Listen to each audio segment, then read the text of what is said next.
touches and both dugouts are done. You can see that one over there or not. Field is flat.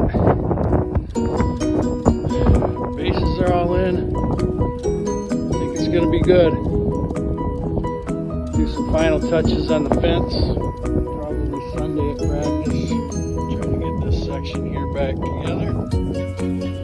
And pick up stones. There's a lot of sharp stones in the playing surface. We should be good. Go Rockets.